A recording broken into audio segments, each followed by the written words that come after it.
अब फेरि अहिले भएका केही मान्छेहरू अब 2-4 जना लिडरहरूको अथवा नेताहरूको चाहिँ मन नमिल्न साथ विचार नमिल्न साथ आन्दोलन हुँदैन कि भन्नेतिर हामीले अहिले सोच्यौँ भने त्यो फेरि त्यो राम्रो हुँदैन। ल्याङ्ग्वेजको हिसाबले नेपाली जनताको पहिलो त भावनाको चाहिँ कदर गर्नु पर्यो।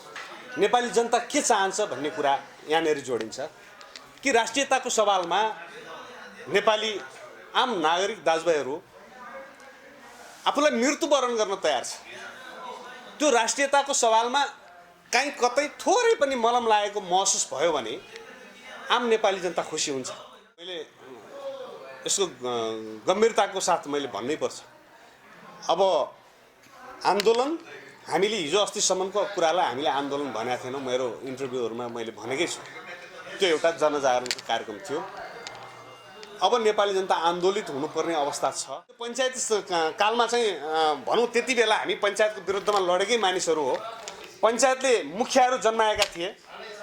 मुखियाहरू आज फेरि गाउँ गाउँमा नेपाली जनताको रगत पसिना चुसेर त्यसलाई दोहन गरेर केही मानिसहरू त्यहाँ अहिले मुखियाकै हैसियतमा बसिरहेका छन्। राजालाई पूर्व र पश्चिम भनिदिइराख्नु भएको छ। मिडियाका साथीहरूले त झन् अब पूर्व राजा भन्नुभएको छ, कहिले के राजा भन्नुभएको छ। यदि सक्रिय राजा हुनुहुन्थ्यो भने उहाँले बोल्नुभयो भएन भन्ने विषय अलिक फरक ढङ्गले कहीँ अब कोही साथीहरूले भनिदिएका विषयहरूलाई मैले त्यति ठुलो विषय बनाएको छु। यतिखेर हाम्रो बिचमा हुनुहुन्छ राष्ट्रवादी आन्दोलनका एउटा चर्चित व्यक्तित्व दिनेश कँडेलजी।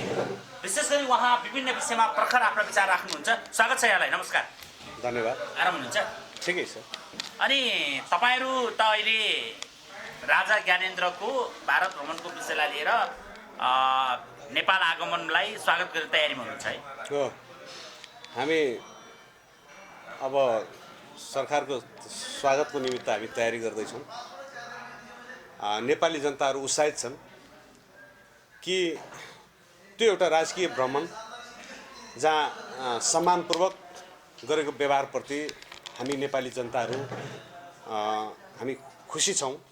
हामी विशेष गरी सन्त महन्त त्यहाँका विशिष्ट चाहिँ ऋषिमुनिहरूलाई हामी हार्दिक धन्यवाद पनि ज्ञापन गर्न चाहन्छौँ।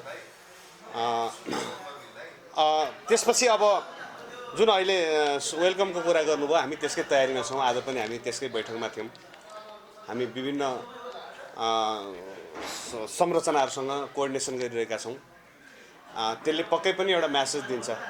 भनेपछि राजालाई भारतको भ्रमण गरेकोमा सफलता भन्नुभयो है? राजाले हिन्दीमा सोद्धा नेपालीमा जवाफ दिँदा राष्ट्रियता झल्कियो भन्ने पनि राष्ट्रवादीहरू नै हुने होइन? होइन, अब यो ल्याङ्ग्वेजको हिसाबले नेपाली जनताको पहिलो त भावनाको चाहिँ कदर गर्नु पर्यो। नेपाली जनता के चाहन्छ भन्ने कुरा यहाँनिर जोडिन्छ कि राष्ट्रियताको सवालमा नेपाली आम नागरिक दाजुभाइहरू आफूलाई मृत्युवरण गर्न तयार छ।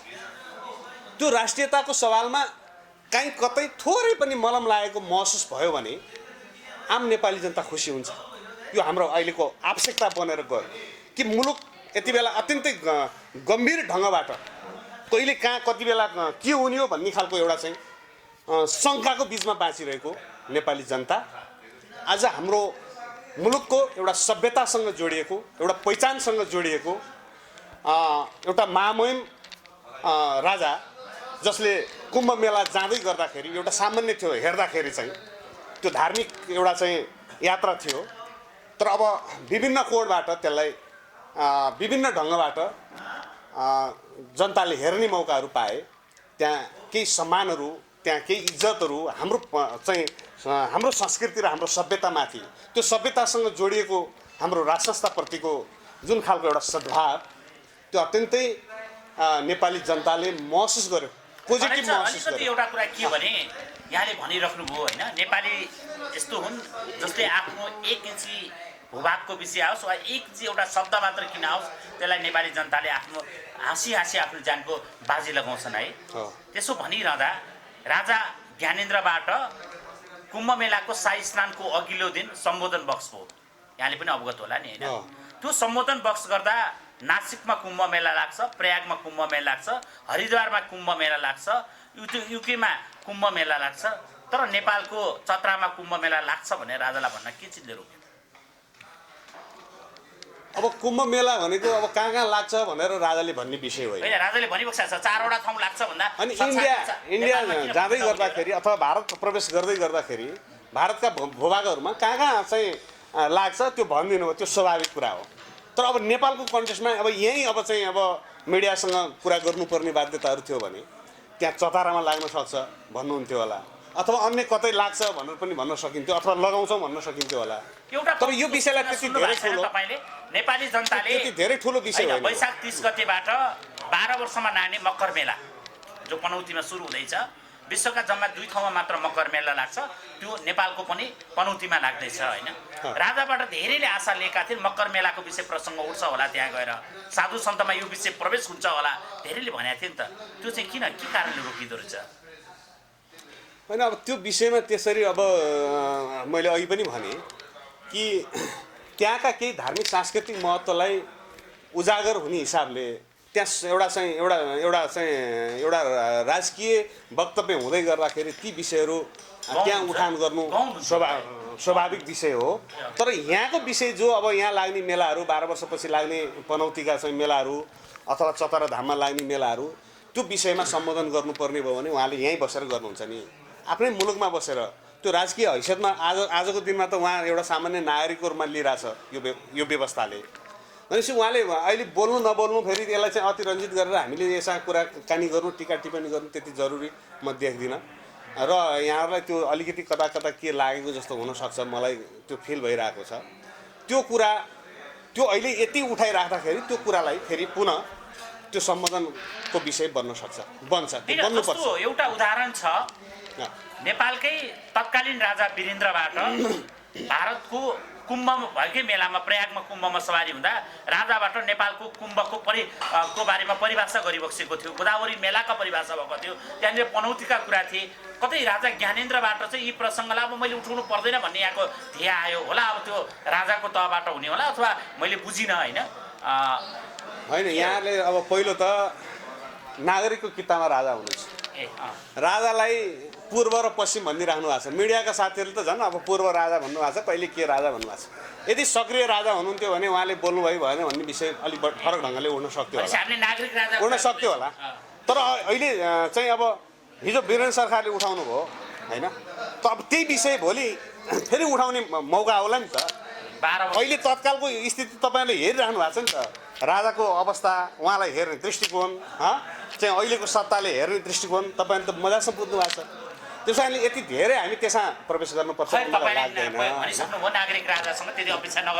नागरिक राजा भनेर अपेक्षा धेरै गर्न खोजियो भने के हुन्छ? मसँग अपेक्षा गरेर के पाउनुहुन्छ तपाईँले अहिले तत्काल? भनेपछि यो विषयमा अब सकेभर नजाँदा राम्रो हुन्छ। ठिक छ, नागरिक राजाको विषय पछि प्रसङ्ग कुरा गरौँ न। अब यहाँले भने जस्तै राजाको भारत भ्रमणको क्रममा धेरै कुरा उठेका थिए, राजाले उच्च स्तरीय भेटघाट हुनसक्छ होइन भन्ने कुराहरू पनि थियो। अनि सनातन धर्ममा पनि 4वटा शङ्कराचार्यको भूमिका अहम हुन्छ भन्ने कुरा धर्मले अङ्गीकार गरेको विषय, या त धर्मसँग विषय जानकार पनि हुनुहुन्छ होइन। अब यो कुम्भमा राजा र शङ्कराचार्यको भेट किन भएन होला? के एकै दिन शाही स्नान नजुटेर हो? त्यो भेटघाटको सेड्युल त अब उहाँहरूको सचिवालयले त्यसलाई व्यवस्थापन गर्नुपर्ने हो। त्यसमा अब के कति के भयो त्यो विषयमा मलाई त्यति जानकारी छैन। तर आवश्यकता छ। शङ्कराचार्य एउटा महत्त्वपूर्ण चाहिँ मठ हो, त्यो पीठाधीश हो। त्यसो कारण त्यो भेट्नुपर्ने भेट्नुभन्दा पनि त्यसको आवश्यकता त्यसलाई महसुस गर्ने कुरा हो होइन।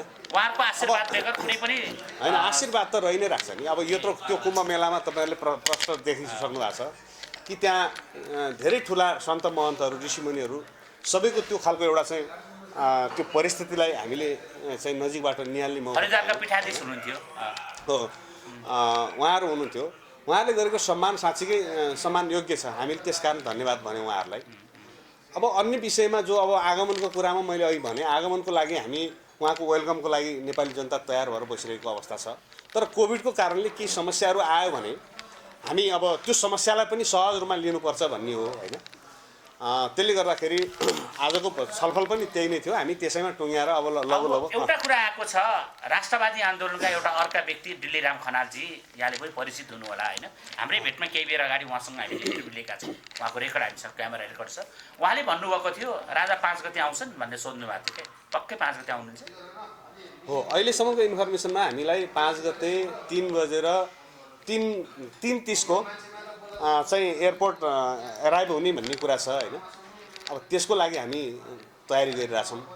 अब बाँकी अब जो अहिलेको वेदरको कारणले अरू कोभिड लगायतका विभिन्न कुराहरूले अब बिचमा रोकिनुपर्ने आयो भने त त्यो त जान्ने कुरा भएन होइन। एउटा अचम्मको कुरा भयो क्या, अलि राजावादीहरू राष्ट्रवादीहरू बलि जान्ने हुँदो रहेछन् भन्ने घटना चाहिँ यसले पनि देखाउँछ कि लाग्यो होइन। एउटाले 31 बजे भन्यो होइन, अर्कोले 2 बजे भन्यो, अर्कोले 3 बजे 3:30 बजे हुँदै 4:30 मात्र इन्डियन एयरलाइन्सको फ्लाइट त्रिभुवन अन्तर्राष्ट्रिय विमानस्थलमा ल्यान्ड गर्ने सेड्युल हुन्छ होइन। अनि यो 3:30 बजे चाहिँ कुन चाहिँ अर्को फ्लाइट स्पेसल फ्लाइट हो होइन। यो अब सेड्युल जे हो त्यही सेड्युलमा आउनुहुन्छ। तर यहाँ उपस्थितिको लागि हामीले जुन ढङ्गको एउटा एक्सर्साइज गरेका छौँ, त्यहाँ पुग्दाखेरि त्यहाँ बस्दाखेरि त्यहाँ लामबद्ध बन्दै गर्दाखेरि त्यो एउटा टाइम हामीले म्यानेज गरेर भनेको हो। अब मैले अहिले मिडियामा ठ्याक्कै यही हो सेड्युल भन्ने कुरा अब तपाईँले भनि नै सक्नु भएको छ होइन। त्यसो कारणले अब यो विषयमा पनि त्यति धेरै अब कतिपयलाई इन्फर्मेसन नहुन सक्छ। इन्फर्म नभइसके पछाडि त कहिलेकाहीँ अब कोही साथीहरूले भनिदिएका विषयहरूलाई मैले त्यति ठुलो विषय बनाएको छैन। तपाईँ राष्ट्रवादी आन्दोलनका एउटा अग्रज व्यक्तित्व पनि होइन। अब तपाईँले फागुनदेखि अलि आराम गर्नु पनि भएको छ जस्तो लाग्यो अहिले चाहिँ होइन। तपाईँको अन्तिम आन्दोलन फागुनकै अन्तिमतिर कता थियो क्यारे होइन होइन, त्यो तपाईँलाई त्यस्तो लाग्यो हो। हामी निरन्तर छौँ होइन। त्यसो हो भने अब मारदिरा सरकार तपाईँकै भाषामा मारदिरा सरकार मैले शब्द सापट लिएर भने के आगमन पछाडि आन्दोलनले गति लिन्छ? मैले यसको गम्भीरताको साथ मैले भन्नै पर्छ। अब आन्दोलन हामीले हिजो अस्तिसम्मको कुरालाई हामीले आन्दोलन भनेको थिएनौँ। मेरो इन्टरभ्यूहरूमा मैले भनेकै छु, त्यो एउटा जनजागरणको कार्यक्रम थियो। अब नेपाली जनता आन्दोलित हुनुपर्ने अवस्था छ र हामी ती आन्दोलित नेपाली जनतालाई त्यो आन्दोलनको हामी एउटा थाकासहित हामी अगाडि जान्छौँ। फेरि अब ज्योतिषी हिसाबले तपाईँले मलाई कहिले के भनिदिनु होला, म त्यतातिर अहिले जान चाहन्छु। ज्योतिषी हिसाबले पनि यहाँ बोल्ने मान्छेहरू धेरै हुनुहुन्छ, त्यो विषयलाई उहाँहरूले विचार गरेर अगाडि बढ्नुपर्छ। तर हामी आन्दोलनमा नगइ आम नेपाली जनता, हामी होइन आम नेपाली जनताको माग हो अबको आन्दोलन। अब यो स्थितिमा, यो झाइ झगडाको स्थितिमा लडाइँ र चाहिँ कुनै पनि चाहिँ देशको भविष्य, नेपाली जनताको भविष्यप्रति कोही चिन्तित देखिएको छैन। त्यसकारण सबै नेपाली जनताहरूले बुझेको अवस्था छ, त्यो बुझाउने प्रयत्न गरिरहेछौँ हामीहरूले। त्यो बुझ्दै गर्दाखेरि अब के हो त भन्दा अब आन्दोलनको अन्तिम तयारी नै हो। हामी अन्तिम तयारीमा छौँ, जान्छौँ। तर नेपाली जनता मात्र नभएर तपाईँहरूलाई नजिकबाट निहाल्नेहरूले भन्छन् होइन, तपाईँहरूको बिचमा एकतै छैन होइन, सबै आफ्नो डम्फु पिट्नुहुन्छ भन्छन्। त्यो 2-4 जना मानिसहरूको बिचमा एकता कहिलेकाहीँ सामान्यतया मनमुटावहरू रहन सक्छन् विचारको हिसाबले, कहिलेकाहीँ दृष्टिकोण। दरबारले अहिले पनि 55 झारे दरबारकै हिसाबले चलाउँछ। हामी 80-90% एक ठाउँमा छौँ। हामी एकदम विश्वासका साथ, हामी दावाका साथ तपाईँको टेलिभिजन मार्फत हामी भन्दैछौँ कि त्यो विश्वासलाई पनि हामी त्यसलाई चाहिँ नजिकबाट हामीले चाहिँ उहाँहरूसँग वार्ता, संवाद, छलफल यी सबै कुराको लगभग हामी एउटा टुङ्गोमा आइपुगेकै परिस्थिति हो। धेरैले भनि पनि रहे जस्तो मलाई लाग्छ मिडियामा। हामी त्यो कोर्समा छौँ अहिले। अब फेरि अहिले भएका केही मान्छेहरू, अब 2-4 जना लिडरहरूको अथवा नेताहरूको चाहिँ मन नमिल्न साथ, विचार नमिल्न साथ आन्दोलन हुँदैन कि भन्नेतिर हामीले अहिले सोच्यौँ भने त्यो फेरि त्यो राम्रो हुँदैन। हामीले ठोस परिस्थितिको ठोस विश्लेषण गरेर अगाडि जानुपर्छ भन्ने कुरा हो। त्यसको लागि हामी तयारी छौँ। भनेपछि नेपालमा राष्ट्रवादी आन्दोलनले गति लिन्छ भन्नुभयो होइन यहाँले? गति लिन्छ होला होइन, गति नले सुखै छैन। तपाईँ मुलुक पूर्ण रूपमा भ्रष्टीकरणतिर उन्मुख छ। तपाईँको केही शासकहरूका आफ्ना निश्चित कार्यकर्ताहरू, मुठीभर कार्यकर्ताहरू मात्रै पालन पोषित भएको अवस्था छ। गाउँमा हिजो पञ्चायत कालमा चाहिँ भनौँ त्यति बेला हामी पञ्चायतको विरुद्धमा लडेकै मानिसहरू हो। पञ्चायतले मुखियाहरू जन्माएका थिए। मुखियाहरू आज फेरि गाउँमा नेपाली जनताको रगत पसिना चुसेर त्यसलाई दोहन गरेर केही मानिसहरू त्यहाँ अहिले मुखियाकै हैसियतमा बसिरहेका छन्। हामी त्यसलाई उन्मूलन गर्न चाहन्छौँ। त्यो उन्मूलित हुन्छ। अब तपाईँले बुझेकै छैन कुरा गरिरहँदा मैले हामीले नबुझेको होला सायद त्यो कुरालाई। तर यहाँ एउटा कुरा राखौँ, तितो कुरो छ क्या। कस्तो तितो कुरा छ भन्दा राष्ट्रवादी आन्दोलनमै लाग्नुभएका, मैले अघि पनि शब्द सापट लिएँ, फेरि खनालजीलाई जोड्न चाहेँ होइन।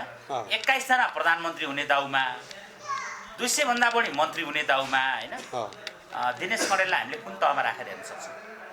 मलाई नेपाली जनताको एउटा सेवकको रूपमा राखेर तपाईँले हेर्नुहोस्। अहिले ठ्याक्कै तपाईँको मिडिया मार्फत भन्नुपर्दा अब प्रधानमन्त्री अथवा मन्त्री कसलाई बन्न रहर छ, उहाँहरूलाई बन्ने ढोका खुल्ला छ, उहाँहरू आफ्नो ढङ्गले लाग्न सक्नुहुन्छ।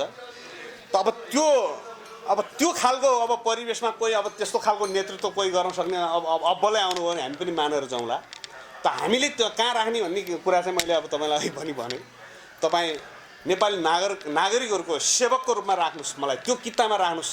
र आम रूपमा हामी मसँग जोडिएका जति पनि राष्ट्रवादी साथीहरू हुनुहुन्छ, हामी नागरिकको कितामा छौँ, उहाँहरूको सेवकै रूपमा हामीलाई बुझ्नुहोस् र चिन्नुहोस्। अहिलेलाई भनेपछि सेवक प्रधानमन्त्री बनाउने दाउमा हो। सेवक प्रधानमन्त्री बन्छ बन्दैन मलाई थाहा छैन, तर अहिले जुन ढङ्गले तपाईँले भन्नुभयो 20-22 जना कहाँ के, अब यो सबै कुरा अब मैले त त्यति सुनेको पनि छैन। अब कहाँ कसले के भन्दै हिँड्छ त्यसको जिम्मेदारी लिने कुरा नि भएन। हेर्नुहोस् है, अब हाम्रो अघि तपाईँ कोसँग इन्टरभ्यू गर्नुभयो दिल्लीजीसँग, उहाँले के भन्नुभयो, म अहिले उहाँको विषयमा त्यति म चाहिँ उहाँ यो एउटा राष्ट्रवादी खेमाको एउटा लिडर हो। उहाँले बोलेका कुरा सबै कुरा सही छन् त म सबै भन्दिनँ। कहिलेकाहीँ केही कुराहरूमा केही तलमाथि हुनसक्छ, तर अब यिनै विषय लिएर हामी फेरि चाहिँ यसमा छलफल गर्नु भने हाम्रो टाइम वेस्ट हुन्छ। हामी त्यतातिर टाइम वेस्टमा छैनौँ, हामी एग्रेसिभली अगाडि जान चाहन्छौँ। भनेपछि नेपालमा राज संस्था ल्याउनुहुन्छ तपाईँहरू? राज संस्था यो मुलुकको आवश्यकता हो क्या, यो मुलुकको आवश्यकता भइसक्यो नि त। राज संस्थाले पनि यो समय जति बेला राज संस्थालाई चाहिँ यहाँबाट फ्यालियो, राज संस्था त्यसपछि यो 12-14 वर्षको अन्तरालमा राज संस्थाको आवश्यकता एकातिर जनताले बुझ्नु, अर्कोतिर राजा आफैले पनि त्यो विषयलाई राम्रोसँग निहालिबक्सेको छ क्या अहिले, बुझ्नुभयो नि। त्यसो हुँदा अब नेपाली जनताको एउटा आवश्यकता चाहिँ बढेर जानु, राजाको आवश्यकता छ, अभिभावक हाम्रो लागि छैन आज यति बेला होइन। अभिभावक यसकारण छैन कि हाम्रो आफ्ना सोभरेन्टी स्वतन्त्रता छ नि। अब यहाँ ठुल्ठुलो स्वरमा माइकमा मिडियामा जहाँ बेसगरी जहाँ बोलेर आफूलाई शक्ति साबित गर्न खोज्नेहरू नेपाली जनताले पत्याएको अवस्था छैन, पत्याउँदैनन्। राम्रोसँग बुझेको छ, सबैको मनमनमा छ, मस्तिष्कमा छ, यहाँसम्म घाँटी आइपुगेको छ। तपाईँ त्यही बुलन्द हुन सकिरहेको छैन, त्यो बुलन्दै गर्ने अभियानमा छौँ हामीहरू। त्यो राजा र धर्मको विषयमा त्यो आवश्यकता महसुस गरेको कुरा, नेपाली जनताले बोल्न नसकेको कुरा, उनलाई बोल्ने साहस र हिम्मत हामीले दिनुपर्छ भन्ने कुरा हो। त्यसको लागि हामी तयारी छौँ। ऊर्जाको तयारीमा छौँ हामी एकदम। एकदमै महत्त्वपूर्ण कुराकानी भयो, मैले सोध्न बिर्सेको र यहाँले भन्न बाँकी रहेका केही छन् राखिदिनुहोस्। केही पनि छैन। अब विगत लामो समयदेखि मिडियाकर्मी साथीहरूले अत्यन्तै नजिकबाट हामीलाई माया गर्नुभएको छ। पहिलो कुरा विशेष धन्यवाद छ यहाँहरूलाई। अब रह्यो कुरा पर्सिको यो 5 गते सायद यो सेड्युल चेन्ज भएन भने 5 गते हामी 2:30 देखि 3 बजेसम्म हामी चाहिँ एयरपोर्ट आसपासमा भेला हुने।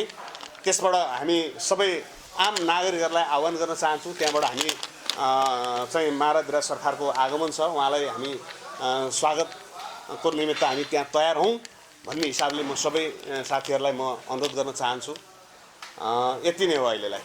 आदरणीय दर्शकहरू, उहाँले भने जस्तै पूर्व राजा ज्ञानेन्द्र शाह यही वैशाख 5 गते आइतबार दिनको 3:30 बजेपछि त्रिभुवन अन्तर्राष्ट्रिय विमानस्थल आउने भनेर उहाँहरूकै अभियन्ताहरूको भनाइ छ। र आउने नआउने अहिलेसम्म सचिवालयले औपचारिक जानकारी आम मिडियामा आइसकेको छैन यतिखेरसम्म। र सचिवालयकै सचिव जो संवाद सचिव हुनुहुन्छ फणिराज पाठक, उहाँसँग सम्पर्क राख्दा हामीले यो अन्तर्वार्ताको केही समय अगाडि उहाँसँग सम्पर्क राख्दा पनि राजाको फिर्ती सवारी उहाँले औपचारिक समय दिइरहनु भएको छैन। त्यसैले अपेक्षा राखौँ पूर्व राजाको स्वागत भव्य होस्, हाम्रो पनि यो कामना छ। धन्यवाद। यहाँहरू